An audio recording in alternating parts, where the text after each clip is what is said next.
The reviews are in, and we're going to tell you what they are. He's Todd Vandenberg. I'm Rob Steele, and you'd be amazed at how much news there is this week, in that there is some as opposed to last week when there really wasn't any. None. It's just a thing.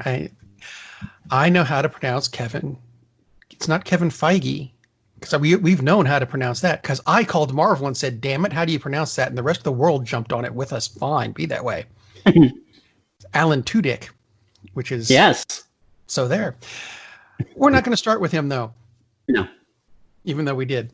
We're going to start with Doctor Strange, for which there is a sequel that is still set to be filmed in November, I think it is. I believe you're correct. They got a new director. Because the old director said, oh, I don't like the script, argue.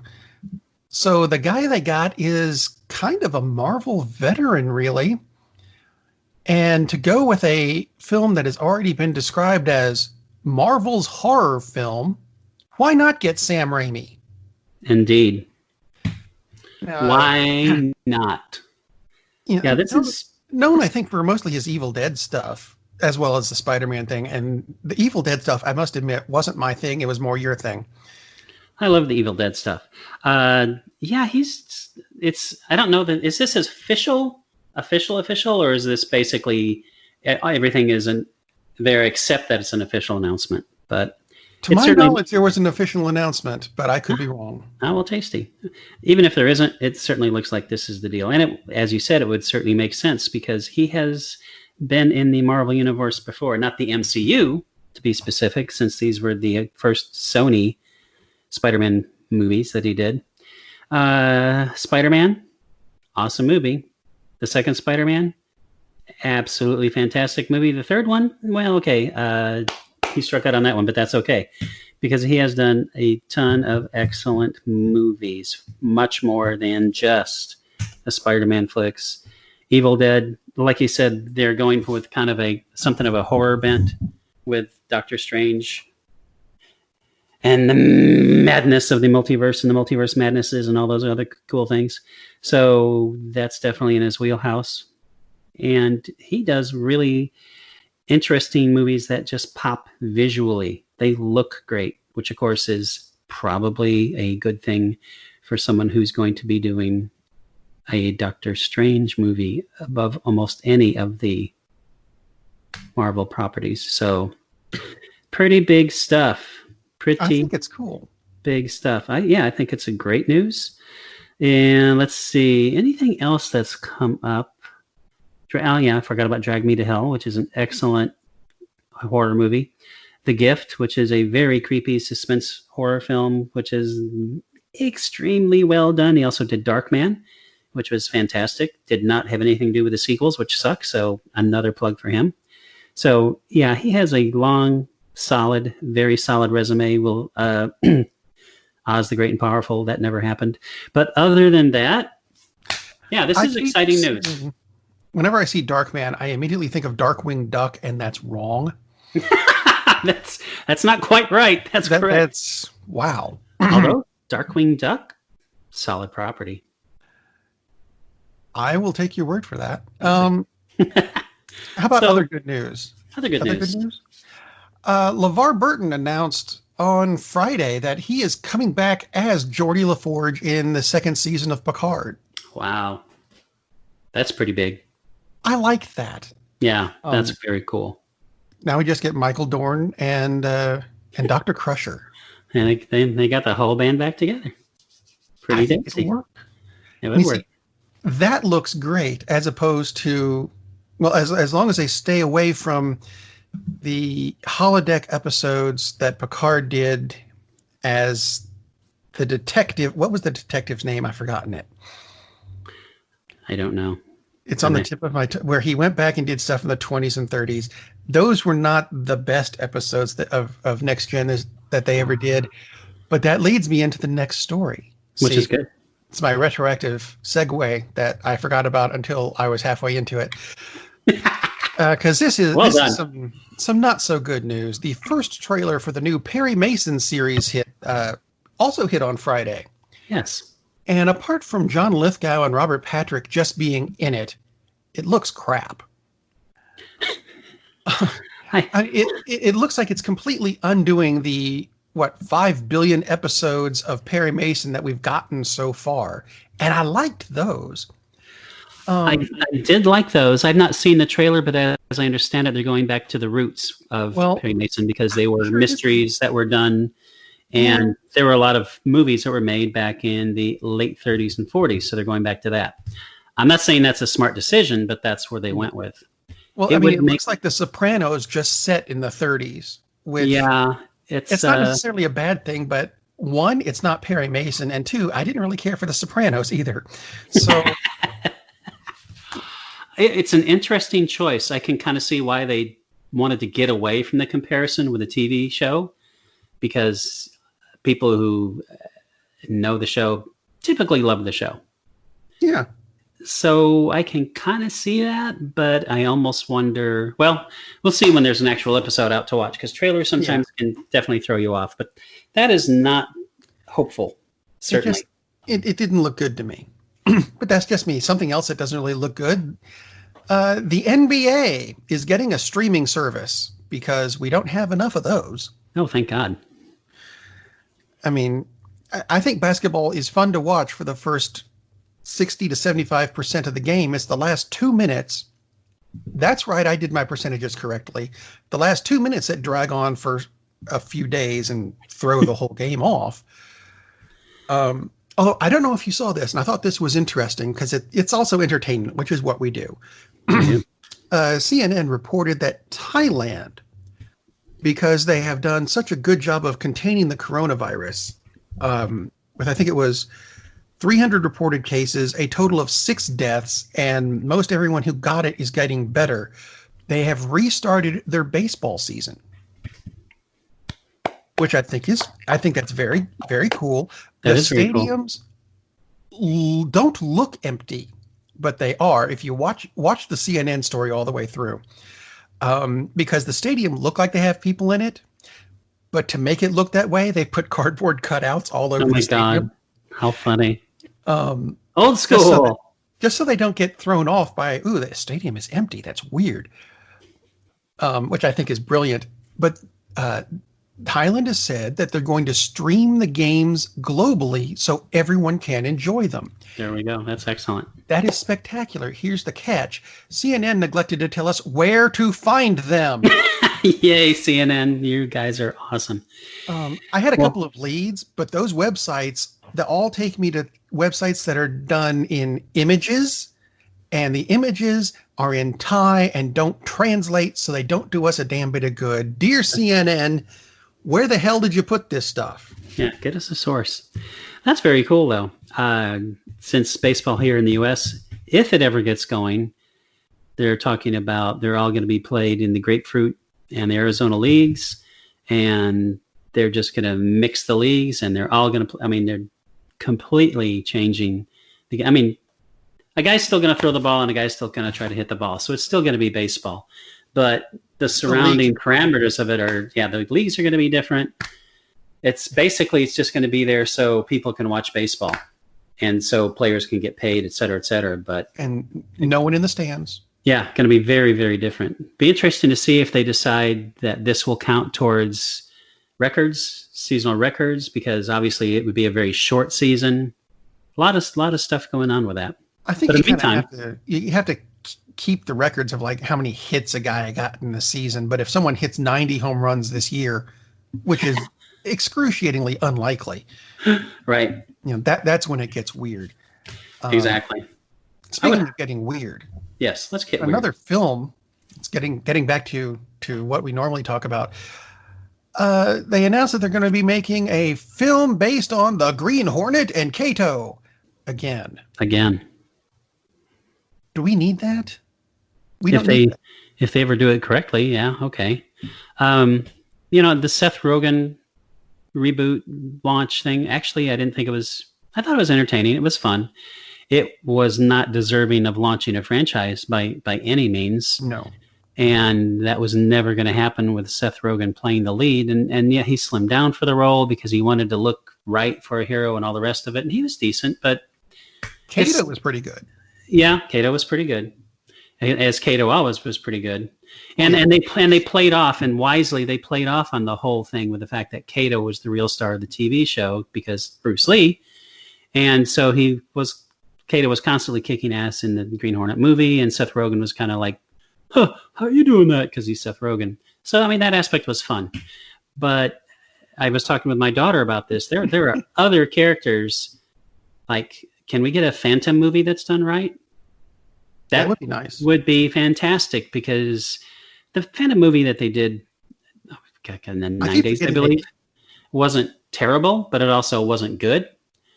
And it just strayed too far from the source material. That it is still published in hundreds of newspapers around the world. Still. I mean, this is the character that originated the domino mask and the skin-tight costume. So basically, the way superheroes look, it's because of the Phantom. And the fact that we've only gotten one movie out of it, and it wasn't that good anyway. So yeah, before you do another Green Hornet, freaking do that character. That would be amazing. You've seen the Green Hornet crossover with Batman, right? Yes, I have. And if you haven't seen it, it's worth watching the scene with, you've got the Green Hornet and Batman in the front, and they're doing like this Marcus of Queensberry rules boxing thing. Yeah. In the background. Oh my God. Robin is just getting his ass kicked back and forth across the screen by Bruce Lee, which ignore the foreground and just watch. Yeah, I am so sorry, Robin. Yeah. Robin versus Kato was not really that good a match just as the characters. No. You know, it was okay, but Burt Ward versus Bruce Lee, not a thing. That's not a good thing. I loved Burt Ward. I thought he was wonderful, holy everything. But no, not in. Yeah, not to have an actual fight scene. Sorry, dude. Yeah, that just. Burt Ward was excellent. Speaking of fight scenes that don't look particularly good, the WWE. I have to announce this one because it irks me, and I don't have another podcast I'm doing at the moment. The WWE is not an essential business. I just wanted to throw that out. And that they also pissed me off this week. Because the day after they were announced as being an essential business so they can bring entertainment to the masses, they announced on their website that they have $500 million, with a B as in boy, $1 billion in backup money in case of events such as this. 2 hours later, they released about 30 people. Yep. Including wrestlers you've probably heard of, like Fit Finlay, Kurt Angle, and Rusev. And just a lot more. And referees and writers and everything. For no particular reason. And these are people who can't get jobs now. Right. Because there's nowhere for them to go. And of course, Vince McMahon has been named to one of our president's committees on studying reopening business, because why wouldn't you have a guy who doesn't know how to reopen a business? Who bragged about how much money he has on standby and then cut 30 people loose. Yeah, the whole thing about wrestling being essential business is like, and they're doing this in Florida, which, just to go a little bit political, our idiot governor, the one who's last week said that he was thinking of reopening the schools because no one under 25 dies of the virus, not understanding that infection goes to another person, apparently. Saw a video of him a couple days ago. He put on a surgical mask so he could step up to the microphone, and he wore it sideways. He pulled one of the ear straps over his head, over the back of his head, pulled it down. At least he had it covering his nose and his mouth, and the other strap was hanging down. This guy is making decisions like, oh, let's have the beaches in Jacksonville open. That's okay. Granted, the mayor of Jacksonville is the main person who made that decision. Pretty sure the governor should step in and say, dude, that's stupid. Let's not have people kill themselves.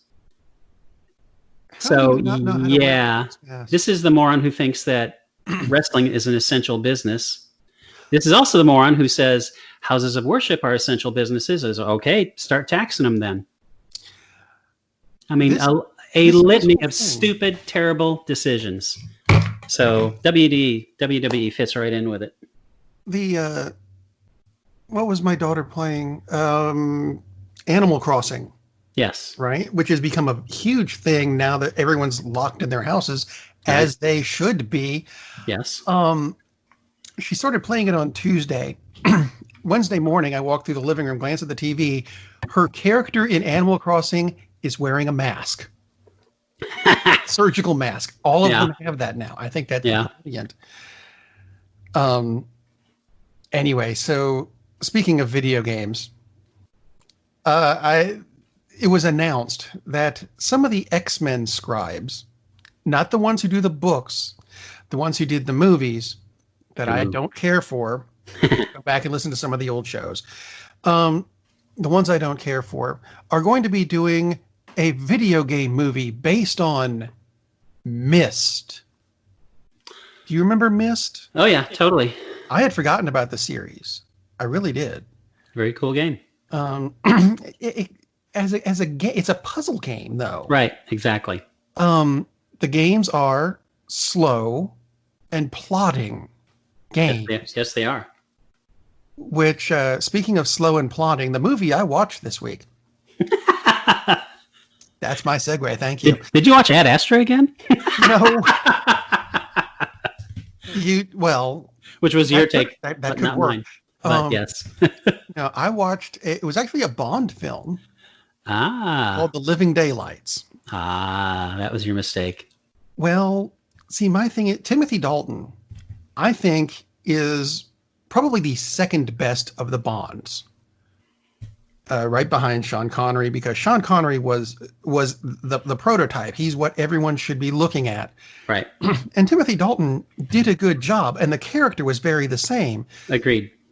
The problem with this movie was they kept adding levels of complexity to it.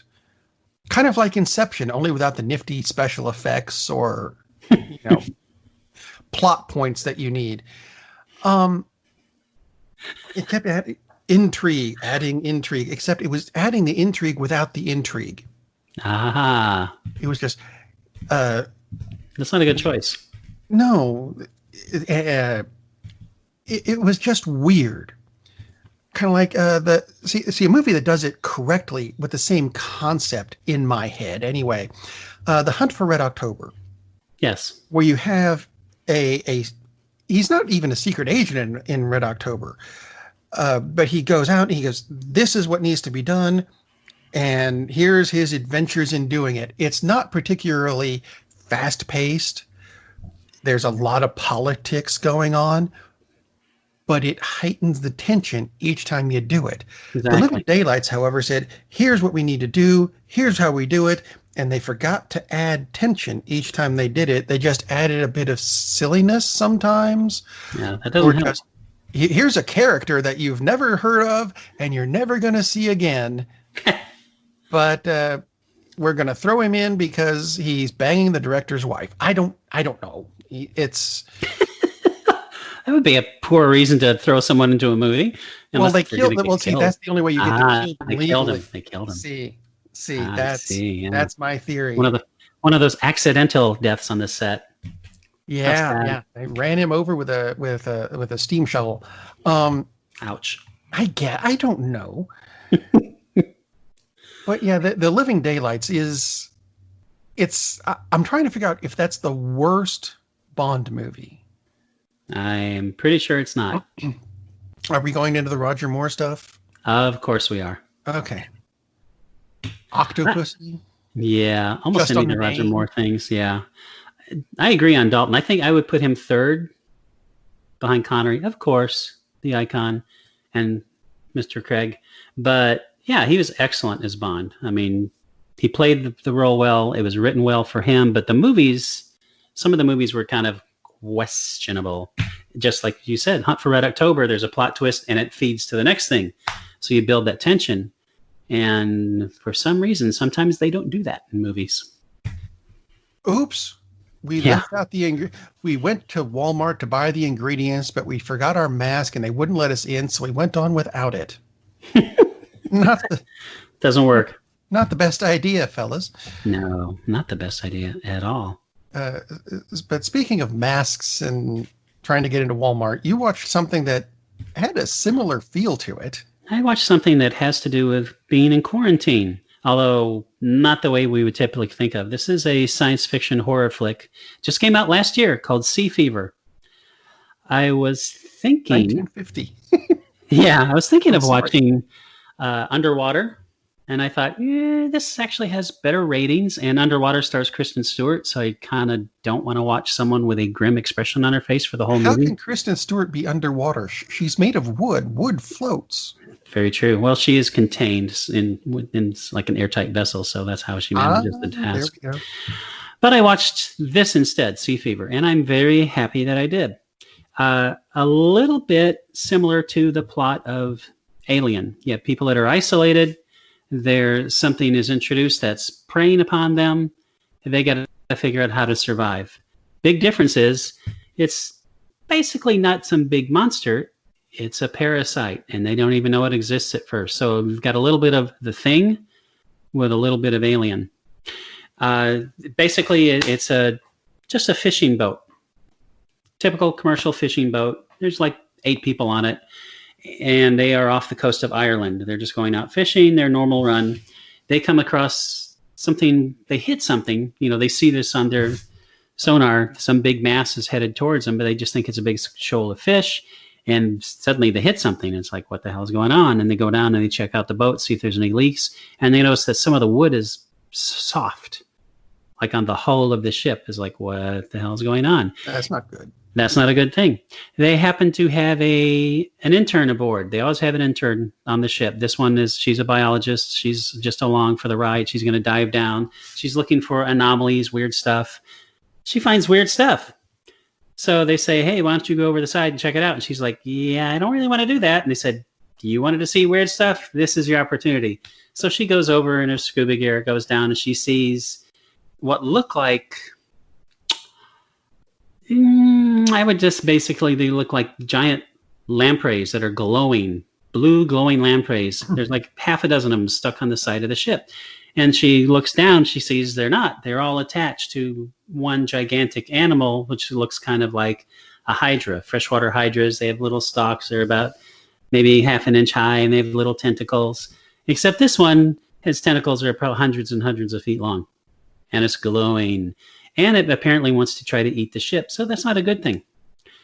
So she goes back up. She tells them what she saw. She's totally freaked out, as most normal people would be. And gradually they find out the thing gets into the ship. It has some slime. And the slime has properties that are going to make people sick. So then it becomes a story of trying to figure out how not to get sick. And then it becomes a discussion, which is very appropriate for these times, of... should you quarantine for the greater good, or should you worry about your own needs? Because a lot of the people, they want to just get the hell out of there, go back home. And she's telling them, if we get the hell out of here and go back home, we could infect a lot of people. Let's not do that. So it's this power struggle between the decisions, well, how to do, what's the right thing to do? Because if they stay out there, they may die. But as the biologist says, if we go back, everybody may die. That's not a good option. So it's just this battle. I don't mean a physical battle, but a battle of wills. Is like, what's the right thing to do? Meanwhile, people are getting sick, and in really graphic, horrifying ways. And everything progresses, and it comes to a very satisfying conclusion. Doesn't mean it's a happy conclusion, but a satisfying conclusion that makes sense within the framework of the movie. This is just a really small film. It's like a co-production of a couple of of governmental services in Ireland and Iceland, and around and around and around. Pre-pro, we were talking, that's a nod to you, Ted. Pre-pro, we were talking about there's like 9 different production companies involved with this. Really strangely, there is a streaming service called Dust, as in D-U-S-T. As in what everyone turned into after Thanos went snap. Exactly. And it's science fiction, fantasy kind of stuff. Pretty cool little service. They apparently bankrolled part of this because it has an introduction from Dust, and they have a little voiceover about what this movie's. It's a very Twilight Zone-esque intro that lasts maybe 40 seconds, and then you have the credits, and then the movie starts. So I've never seen that before Like I don't particularly recall Amazon Prime telling you, hey, this is a production from Amazon Prime and this is what the movie's going to be about. You see the logo, of course, but not like, hey, we made this movie or we helped you bring this movie to you. Very interesting. It was kind of a cool feel. I have no idea why they did not really release this movie internationally. Clearly, they didn't because it made $1,103. Yes. Wow. That is not 1.1 million. That is not 100,000. That's $1,103. So obviously they showed it someplace so it would qualify for awards or something like that. Steve, come here, watch this. Yeah, really strange, especially because it's a really, really good movie. I rented it on Amazon. I take that back. I bought it. I'm sorry. It's available for $10 because it was $6 to rent it. And it's like, for $4 extra, I'll take the risk that it might be worth watching again. And it was. Mainly the Irish cast. So a lot of people you probably haven't heard of unless you've been watching a lot of Irish movies. But it does have a couple stars you may have heard of. Connie Nielsen, and who was in the Nashville TV series and in the first season of American Horror Story. Doug Ray Scott, the guy who decided was supposed to be Wolverine. Yes, the guy who was supposed to be Wolverine, except he had to go be a villain in one of the Mission Impossible movies. So, and they're both excellent, but the whole cast is really, really good. Really well-written film. Very well done. I mean, considering this movie made $1,000, you would think that they probably made it with paper clips, but the effects look really good. There's just a little blurb of the director, and she's talking about how they used puppets, but then they put CGI over them. So the CGI would be easier and cheaper, and it works wonderfully. Take it. Yeah, and it's just Sea Fever, 2019 version of Sea Fever, because there are several movies with that title. But a quick, tasty little horror movie that has a lot more going on than just a typical horror film. We really enjoyed it. Highly recommend Sea Fever. That actually sounds like a good movie. Yeah, as opposed to very good. Living Daylights, which I watched it because it's a Bond film. Right. And because I'm locked in the house. Well, what are you going to do? Yeah. Apparently I'm going to watch Sea Fever this week. That's what I'm going to do. There. And that pretty much is going to wrap the show for this week. So come back next week. We might even have the blog up. We're up to 2 entries. We're waiting on a third. We're fancy. Yeah. Look at us with the fancy website at cinemasavants.com.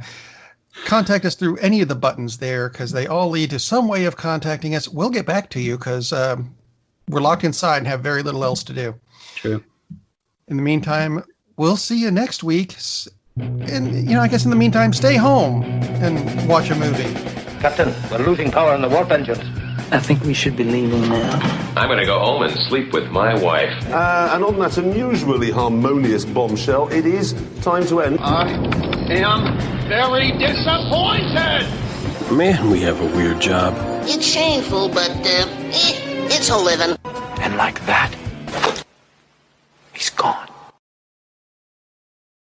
My country.